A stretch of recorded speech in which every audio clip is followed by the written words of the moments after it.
नमस्कार फ्रेंड्स, श्री स्वामी समर्थ श्रद्धेची वाट या चॅनलमध्ये तुमचं खूप खूप स्वागत आहे। तर आज आपण इथे बघणार आहोत दीप अमावस्या बद्दल माहिती, महत्त्व, दिव्यांची पूजा का केली जाते आणि त्याबद्दल तुम्हाला दिव्यांची पूजा करताना कुठला मंत्र बोलला गेला पाहिजे त्याबद्दल मी थोडक्यात आपण इथे माहिती देणार आहोत। महत्त्व, पूजाविधी याबद्दल तुम्हाला थोडक्यात इथे माहिती मी सांगणार आहे। चला तर मग आपण व्हिडिओला सुरुवात करूया। आषाढ महिन्याच्या शेवटच्या दिवशी म्हणजेच अमावस्याला आषाढी अमावस्या किंवा दीप अमावस्या असं म्हणतात। श्रावणाचा पवित्र महिना सुरू होण्याच्या अगोदर ही अमावस्या येत असल्याने घरातील दिव्यांची पूजा केली जाते। श्रावण महिन्यात वेगवेगळ्या पूजेसाठी घरातील वेगवेगळ्या सणांसाठी वापरल्या जाणाऱ्या दिव्यांची हा महिना सुरू होण्याआधीच पूजा करण्यात येते। पूजा करण्याचा हा सण आहे। या दिवसाचं महत्त्व, दिव्यांची पूजा कशी करावी आणि या दिवशी मुलांना ओवाळलं जातं आणि यंदा तिथीनुसार अमावस्येचा कालावधी कोणता आहे या संदर्भातील माहिती जाणून घेऊयात। दीप अमावस्या श्रावण महिन्याची चाहूल देणारा आणि आषाढ महिन्याची सांगता होणारा दिवस म्हणून दीप अमावस्या ओळखली जाते। दीप अमावस्या म्हणजेच आषाढ अमावस्या श्रावण महिना सुरू होण्याच्या एक दिवस आधी ही अमावस्या साजरी करतात। धार्मिक शास्त्रानुसार राज्यातील प्रत्येक भागात वेगवेगळ्या पद्धतीने ही अमावस्या साजरी केली जाते। महाराष्ट्रात या अमावस्याला गटारी अमावस्या म्हणूनही ओळखले जाते। दिव्यांची अमावस्या म्हणजेच आषाढी अमावस्या। दीपपूजा व महत्त्व।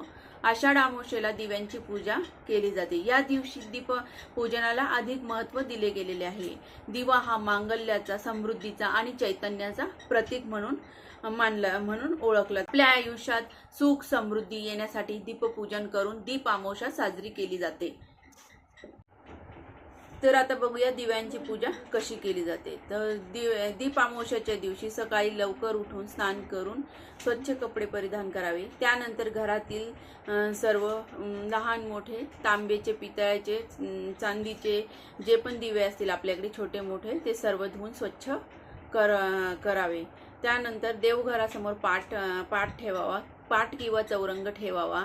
चौरंगावर लाल वस्त्र अंथरावे आणि तुमच्याकडे नसेल तर पिवळे, केशरी या प्रकारचं कुठलंही वस्त्र तुम्ही घेऊ शकता, फक्त काळं वस्त्र तुम्ही घेऊ नका।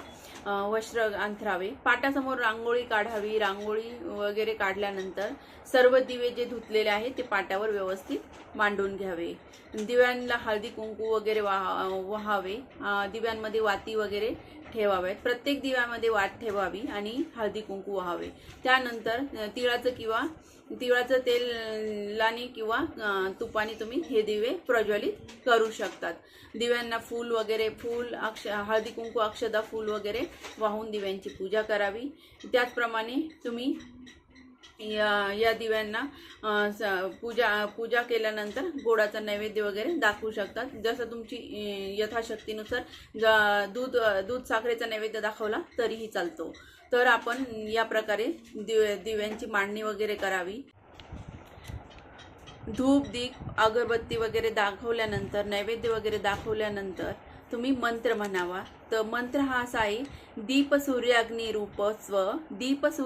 रूपस्व तेज उत्तमम गृहान मत्कृतां पूजा सर्व काम प्रदोभव। गृहानुमत्कृतां पूजा सर्व काम प्रदोभव। काही चुकलं असेल तर माफ करा। याचा अर्थ असा होतो, हे दीपा, तू सूर्यरूप व अग्निरूप आहेस। तेजामध्ये तू उत्तम तेज आहेस। माझ्या पूजेचा तू स्वीकार कर आणि माझ्या सर्व इच्छा पूर्ण कर।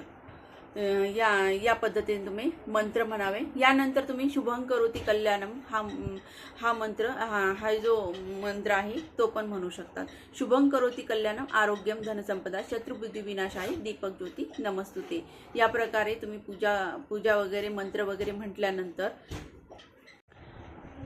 तर या प्रकारे मंत्र वगैरे म्हटल्यानंतर तुम्ही दिव्यांना तुमच्या घरच्या म्हणजे तुमच्या घरी त्या पद्धतीने प्रथा आहे, जसे की कणकेची दिवे कुणाकुणाच्या घरी कणकेचे दिवे करून ओवाळलं जातं, त्या पद्धतीने तुम्ही दिव्यांना ओवाळू शकतात.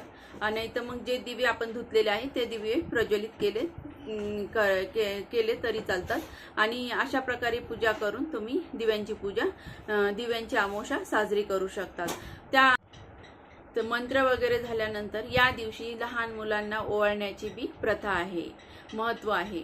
या दिवशी लहान मुलांना ओवाळल्याने लहान मुलांचं आरोग्य वाढतं. मुलगा असो की मुलगी दोघांना पण या दिवशी ओवाळलं पाहिजे. तर या पद्धतीने दिव्यांची अमावस्या साजरी करतात. दीप अमावस्या तिथी केव्हा आहे त्याबद्दल जाणून घेऊया. तर दीप अमावस्या 3 ऑगस्टला दुपारी 3:50 सुरू होईल आणि त्यानंतर 4 ऑगस्टला दुपारी 4:42 संपेल. तर या पद्धतीने दीप अमावस्येचं दीपपूजन हे 4 ऑगस्टला सकाळी तुम्ही करू शकतात. माहिती अगर आवडली असेल तर लाईक करा, शेअर करा, सबस्क्राईब करा. पुन्हा भेटूया अशाच एका नवीन माहितीसोबत. तोपर्यंत श्री स्वामी समर्थ. मस्त राहा, स्वस्थ राहा आणि परमेश्वराचे नाव घेत राहा.